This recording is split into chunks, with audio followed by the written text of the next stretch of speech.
কুম্ভ রাশি কুম্ভলগ্ন Aquarius sign জাতক জাতিকাদের 2025 সালের নভেম্বর মাসের আগত একটি সপ্তাহ অর্থাৎ 11th November two 16th November সময় আপনাদের ক্ষেত্রে ঠিক কেমন অতিবাহিত হবে 16ই নভেম্বর পর্যন্ত সে বিষয়ে প্রতিবেদনে আমরা বিস্তারিত আলোচনা করতে চলেছি। আলোচনাটি অত্যন্ত গুরুত্বপূর্ণ হবে, তার কারণ গুরু উচ্চস্থ আছে, মঙ্গলের রুচক নামক রাজযোগ আছে, ভাগ্যপতি শুক্র স্বগৃহে বিরাজমান, একই সাথে উৎপন্না একাদশী এবং সূর্যের বৃশ্চিক সংক্রান্তি একাধিক সংযোগ আমরা পরিলক্ষিত করব। তবে সব থেকে গুরুত্বপূর্ণ যে ঘটনাটি এ সপ্তাহে ঘটতে চলেছে সেটি হলো গুরু বৃহস্পতি। তিনি তো বর্তমানে অতিচারী হয়েছেন, উচ্চস্থ হয়েছেন সুদীর্ঘ 12 বছর পর, এবং তিনি নিজের নক্ষত্র পুনর্বসুতেই গোচর করছেন। এবং গুরু বৃহস্পতি কিন্তু 11 তারিখে বক্রিয় হতে চলেছে। ঠিকই শুনছেন, জুপিটার কিন্তু 11 তারিখে রেট্রোগ্রেড হতে চলেছে। গুরু মঙ্গল শনি এ সমস্ত প্ল্যানেটগুলি কিন্তু বর্তমানে জলতত্ত্বেই কিন্তু অবস্থান করছে। তাহলে স্কিপ না করে পুরোটাই শুনুন যদি ভিডিওটির প্রকৃত মর্মার্থ আপনারা উপলব্ধি করতে চান। পরিশেষে যেমন প্রতিকার নিয়ে আলোচনায় থাকি তেমনটি তো আছেই। আলোচনাটি ইন জেনারেল হবে, অর্থাৎ এই পৃথিবীতে যতজন কুম্ভ রাশির জাতক জাতিকা আছেন তাদের প্রত্যেকের জন্য এই আলোচনা। আপনি চাইলে আপনার ব্যক্তিগত গণনা এনি টাইম আমাদের দ্বারাই করাতেই পারেন। এর জন্য স্ক্রিনে আমরা নাম্বার দিয়ে থাকি। শনিবার রবিবার অফিসে এসে ফেস টু ফেস সাক্ষাৎ করতে পারেন, অথবা by phone any time consultancy আপনারা নিতেই পারেন। তো চলুন কথা না বাড়িয়ে আলোচনায় প্রবেশ করা যাক। কুম্ভ রাশি কুম্ভলগ্ন অ্যাকোয়ারিয়াস সাইন জাতক জাতিকারা কালপুরুষের রাশি চক্র অনুযায়ী একাদশতম রাশির আন্ডারে আপনারা পড়েন। আপনাদের রাশিধিপতি শনি মহারাজ, গ্রহরাজ শনি মহারাজ। আর স্ক্রিনে আপনারা যে চার্টটি দেখতে পাচ্ছেন এটি কুম্ভ রাশির জাতক জাতিকাদের 2025 সালের 10ই নভেম্বর আপনাদের গ্রহগত গোচরের ছক ঠিক এমনটিই কিন্তু দেখাবে। ফার্স্ট হাউস যেখানে রাহু বসে আছে, 11 লেখা আছে, গুলিয়ে ফেলবেন না, এটি কিন্তু আপনাদের ফার্স্ট হাউস। রাহু থাকছে পূর্ব ভাদ্রপদ নক্ষত্রে, শনিও থাকছে পূর্ব ভাদ্রপদ নক্ষত্রে, তবে শনি বক্রী আপনাদের পরাক্রমের ভাবে। আপনাদের রাশিধিপতি বর্তমানে তিনি কিন্তু আপনাদের পরিবার বাণী এবং অর্থের ভাবে তিনি বক্রী হয়েছেন, এবং এখানেই কিন্তু তিনি বক্রী অবস্থানে থাকবেন 28শে নভেম্বর পর্যন্ত। গুরু বৃহস্পতি তিনি উচ্চস্থ হয়েছেন আপনাদের অগ্রীণ শত্রুর ভাবে, নিজের নক্ষত্র পুনর্বসুতে এবং অতিচারীও হয়েছেন। 11 তারিখে বক্রী হবেন। চন্দ্র আপনাদের অগ্রীণ শত্রুভাবের অধিপতি স্বগৃহে বিরাজমান আছেন, আর 2-2.5 দিন অন্তর অন্তর চন্দ্র রাশিও পরিবর্তন করবে।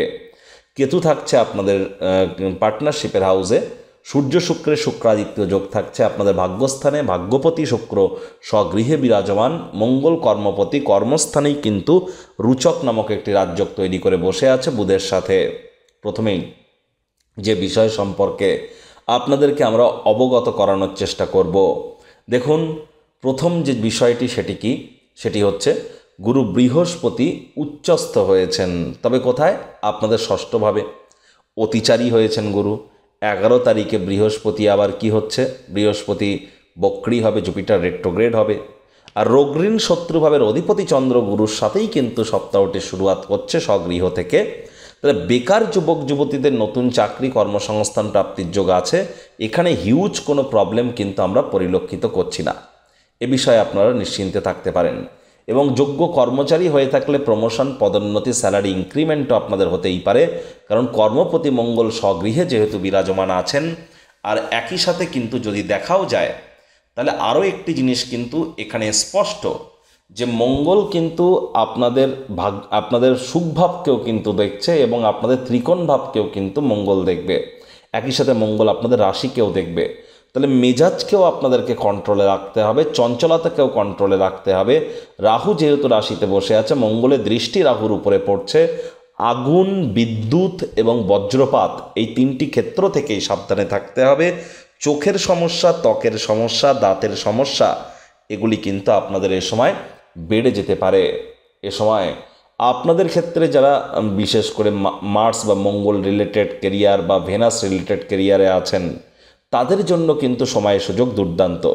তবে সরকারি চাকরিজীবী, পলিটিশিয়ান, নেতা, মন্ত্রী, রাজনীতিবিদ যারা আছেন তাদেরকে বলবো অত্যন্ত প্রিকশন নিয়ে আপনারা চলুন। এ সময় পরিস্থিতি কিন্তু আপনাদের ফরে কিন্তু এ সময় আমরা পরিলক্ষিত করছি না। আর হ্যাঁ, একদম সপ্তাহের অন্তিমতম দিন 16 তারিখে যখন সূর্য বৃশ্চিক সংক্রান্তি ঘটিয়ে মঙ্গল বুধের সাথে সংযুক্ত হবে, তারপর আপনাদের জন্য সময় সুযোগ বেটার পরিগণিত হবে। সরকারি চাকরিজীবী, নেতা, মন্ত্রী, রাজনীতিবিদ, এমএলএ, এমপিস যারা আছেন, বা যারা প্রাইভেট সেক্টরে অ্যাডমিন লেভেলে আছেন, আপনার নিচে কোনো একটা টিম কাজ করে, কোনো লিডারশিপ কোয়ালিটিস নিয়ে আপনি কাজ করছেন, ম্যানেজমেন্ট স্কিল নিয়ে আপনি কাজ করছেন, তাহলে কিন্তু আপনাদের বেশ কিছুটা সময় অত্যন্ত খারাপই কিন্তু পরিগণিত হয়েছে। এটি আপনারা অস্বীকার করতে পারেন না। এবার কিন্তু 16 তারিখের পর আপনাদের জন্য সময়ের সুযোগ বেটার পরিগণিত হওয়া অনেকটা শুরু হয়ে যাবে। এ সময় কিন্তু যদি দেখা যায়, আপনাদের হাই এনার্জিকে চ্যানেলাইজ করবার জন্য যোগব্যায়াম, ধ্যান, প্রাণায়ামের সাহায্য নেওয়া উচিত। কোনো প্রকার ইলিগাল ক্রিয়াকলাপ বা নেশাভাঙের প্রতি আকর্ষণ বা ডে ড্রিম, দিবাস্বপ্ন থেকে দূরে থাকুন। আর গুরুচন্দ্রের সংযোগ দিয়ে সপ্তাহটি শুরুয়াত হচ্ছে, মানে কি আপনাদের অবশ্যই আপনাদের স্বামী স্ত্রী একে অপরের শরীর স্বাস্থ্যের উন্নতি আমরা পরিলক্ষিত করব সোমবার বেলা 1:02 থেকে বুধবার সন্ধে 6:34 পর্যন্ত। তাহলে সোমবার সেকেন্ড হাফ, মঙ্গলবার হোল ডে, বুধবার ফার্স্ট হাফ। এই সময়টিতে চন্দ্র আপনাদের রোগ ঋণ শত্রুভাবের অধিপতি স্বগৃহে বিরাজমান আছেন, যার জন্য কি এ সময় কিন্তু আপনারা দুর্দান্ত ফলাফল কিন্তু প্রদান করতে আপনারা পেতে পারেন।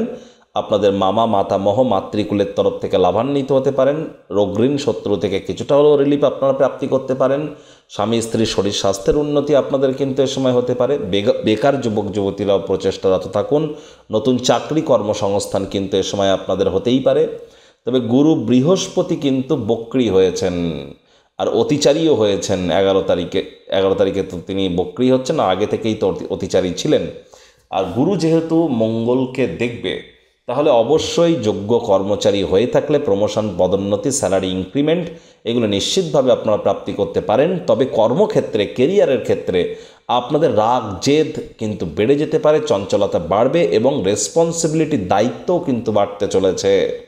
একই সাথে যারা বর্তমানে বিদেশে আছেন তাদেরও কিন্তু হঠাৎ করে ওয়ার্কলোড আপনাদের উপরে কিন্তু প্রেশার ক্রিয়েট করতে পারে, এবং আপনাদের পরিবার পরিজনদের উপর দায়িত্বও কিন্তু আপনাদের বাড়তে পারে, এবং পারিবারিক অত্যধিক ক্রিয়াকলাপ আপনাকে মানসিকভাবেও কিন্তু দুর্বল করতে পারে। চেষ্টা করুন এ সময় যতটা সম্ভব বাজেটকে নিয়ন্ত্রণে রাখা যায়। তবে খরচ বাড়লেও সঞ্চয়ের মাত্রাও বাড়বে, যার কারণে মানিকে ওয়েতে আপনারা ম্যানেজ করতে পারবেন। তবে মায়ের শরীর স্বাস্থ্যের দিকে একটু খেয়াল রাখতে হবে। মায়ের সাথে সম্পর্কের দিকে আপনাদেরকে নজর দিতে হবে। পরিবার পরিজনদের সাথে অহেতুক তর্ক বিতর্ক করা থেকে বিরত থাকুন। ছোটোখাটো রোগশোক দেখা দিলে বুধবারের পর যদি ছোটোখাটো রোগশোক দেখা দেয়, তাহলে ইমিডিয়েট চিকিৎসকের পরামর্শ নেবেন। নিজে থেকে যেন মেডিসিন কিনে খেতে যাবেন না। চন্দ্র কিন্তু আবার বুধবার সন্ধে 6:34 কেতুর সাথে সংযুক্ত হবে সপ্তমে, সেখানেই থাকবে শনিবার সকাল 3:51 পর্যন্ত। চন্দ্রকেতুর সংযোগ এবং রাহুর পূর্ণ দৃষ্টি স্পষ্ট আকারে ইঙ্গিত দিচ্ছে আলসেমিভাবে সময় কাজ করতে পারে, চঞ্চলতার মাত্রা বেড়ে যেতে পারে, দাম্পত্য জীবনে কলহ বেড়ে যেতে পারে, কারোর সাথে অহেতুক তর্ক বিতর্ক করলে মামলা কোর্ট পর্যন্ত গড়িয়ে যেতে পারে।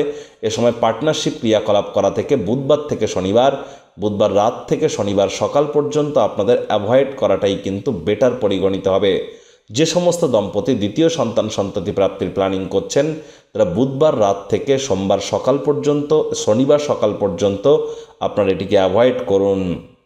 আবার দেখুন, এই চন্দ্রই কিন্তু আপনাদের অষ্টমভাবে গোচর করে যাবে শনিবার সকাল 3:51, আর সেখানেই থাকবে সোমবার দুপুর 3:34 পর্যন্ত।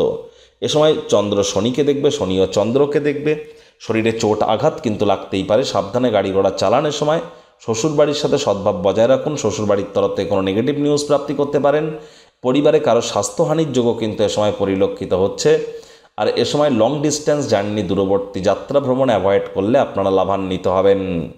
প্রতিকার স্বরূপ আলোচনা করতে গিয়ে আপনাদেরকে বলবো, স্ক্রিনে আপনারা দেখতে পাচ্ছেন শনি মহারাজের বীজ মন্ত্র ওম প্রাং প্রিং প্রং শনিশ্চরায় নমঃ। প্রত্যেক দিন সন্ধ্যেবেলা করে 108 বার করে জপ করুন। বর্তমানে শনি বক্রী আছে, লাভান্বিত হবেন। 7.5 অন্তিম চরণও আপনাদের চলছে। সরিষার তেল বেগুন খাবেন না। সরিষার তেল বেগুন লবণ লোহা ভুলেও যেন কিনবেন না শনিবার দিন। আর শনিবার করে সরিষার তেল বেগুন খাবেন না। চেষ্টা করুন হাইজিন মেনটেন করার, ধর্মপ্রাণ, কর্মনিষ্ঠ, মাতৃভক্ত হওয়ার। বাসি খাদ্য খাবার যেন খাবেন না। হাইজিন মেনটেন করুন, টাইম বাউন্ডিং হয়ে চলুন। যারা শ্রমিক সম্প্রদায়, লেবার সম্প্রদায়, বয়োজ্যেষ্ঠ, তাদেরকে সম্মান প্রদান করুন, তাদের সাথে হৃদ্যতাপূর্ণ সম্পর্ক বজায় রাখুন। ব্ল্যাক কালারের, কালো রঙের কোনো জিনিস বা লেদারের কোনো জিনিস বা আয়রনের কোনো জিনিস কাউকে কখনো যেন দান বা গিফট হিসাবে আপনারা প্রদান করবেন না। তো বন্ধুরা, প্রতিবেদনটি কেমন লাগলো, আপনাদের সুচিন্তিত মতামত আশা করি আপনারা নিচের কমেন্ট বক্সে লিখে জানাবেন। ভালো লাগলে একটি লাইক করতে ভুলবেন না। এই আশা রেখে আমি আমার বাণীকে এখানেই বিরাম প্রদান করছি।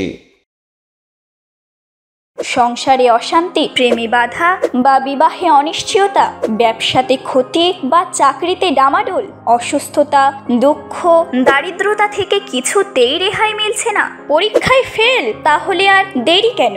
জীবনের যাবতীয় সমস্যার সমাধান করব আমরা। বাস্তুশাস্ত্র, সংখ্যাতত্ত্ববিদ্যা, লাল কিতাব, বৈদিক জ্যোতিষশাস্ত্র, কৃষ্ণমূর্তি প্রভৃতি পদ্ধতিতে জন্মছক বিচার করা হয়। প্রয়োজন অনুভব করলে স্ক্রিনে ফ্ল্যাশ হওয়া নম্বরে যোগাযোগ করতেই পারেন।